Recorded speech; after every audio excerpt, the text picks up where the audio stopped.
Ya, nashukuru. Kwa jina naitwa Dr. Said Sima, ni mwenyekiti wa chama cha hisabati Tanzania, tunaita kwa kifupi MIT CHAHITA.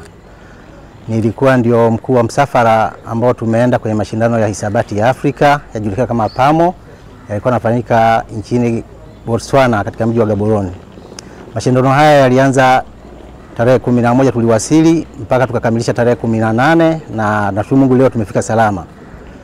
Cha kushukuru zaidi ni kwamba tumerudi salama, lakini pia tumerudi na ushindi kwa sababu tumepata medali 4, zote ni za bronze, kwa kwamba nafasi ya 3 kimsingi, pamoja na kwamba hizo medali tulipata hizo mwaka jana, lakini za mara hii zimekuwa na umaarufu zaidi, kwa maana moja kwamba tumepata ushindi mkubwa zaidi. Kama mtakumbuka mwaka jana tulikuwa tumepata nafasi ya 15 kati ya nchi 23, lakini mwaka huu katika ushindi wa ujumla wa nchi tumekuwa nafasi ya 10 kati ya nchi zaidi ya 23 zikwepo.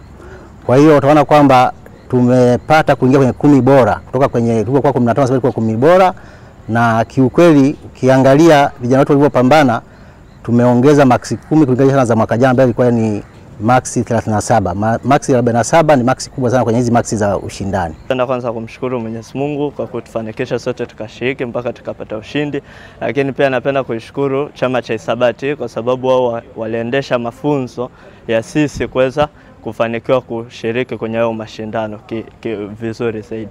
Lakini pia na mashindano yameanzia mbali, yameanzia kwenye mashindano ya Tanzania nzima ambao tulifanya kama daktari alivyosema hapo. Lakini sasa ninachoshukuru ni kwa kupitia shule yangu nimefanikiwa kuingia katika washindi, ndio mpaka tukachaguliwa hapa wachache tukafanikiwa tukashiriki sasa East Africa ambao alifanyika pale UDSM, afu baadaye ndo tukafanikiwa kwenda Afrika nzima. Kwa in short nashukuru sana wote waliochangia, ikiwemo TCRA, ikiwemo serikali kupitia TCRA ambao wao ndo wakatufadhili kuweza kushiriki kwenye mashindano ya Afrika. Kitu kingine ambacho ningependa kuhamasisha wanafunzi wenzangu ni kwamba katika mashindano ambayo ni international, kwanza wasichana wanakuwa wanapewa favor kubwa sana. Kwa hiyo wasichana wanapaswa wasiweze kuogopa, na pia walimu wanapaswa waweze kuwekeza nguvu zaidi kwa wasichana, kwa sababu tukienda kule kuna face mbili za zawadi. Kuna zawadi kwa wote na pia kuna zawadi kwa wasichana, yani Queen of Math. Hii ni kwa sababu wasichana wanaonekana wakiwa nyuma sana, hasa katika masomo ya sayansi. Masomo ya sayansi kiukweli sio ngumu ukiamua, kwa sababu unapojiambia mwenyewe kwamba haya masomo ni magumu, yanakuwa ni magumu kweli, lakini ukiweka nguvu na mkazo zaidi unaweza ukafaulu na ukafanya wonders kabisa kupita hata wavulana. Namshukuru Mungu kwa sehemu hiyo. Nashukuru kwa serikali nao ambao jinsi inazidi kujitoa kwa kuwasapoti vijana wetu. Naomba waongeze nguvu kama tunavyosikia maelezo yao yote kuanzia kwa mwalimu na wanafunzi wenyewe. Nilijisikia furaha kama mzazi ambao niliweza kusapoti kwa namna moja au nyingine, na binti yangu kurudi na medali 2 nilifurahi.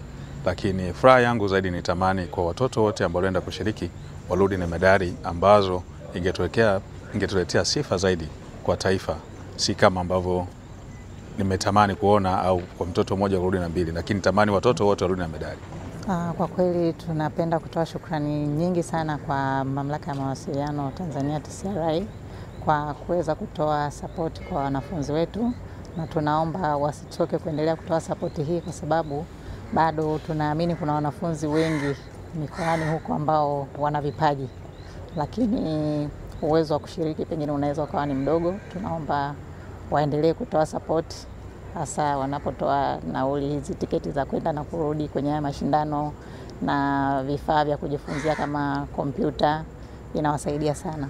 Tunaomba waendelee kuwa support ili tuendelee kupata vipaji vingi zaidi na tuweze kuwa na wataalamu wa kutosha.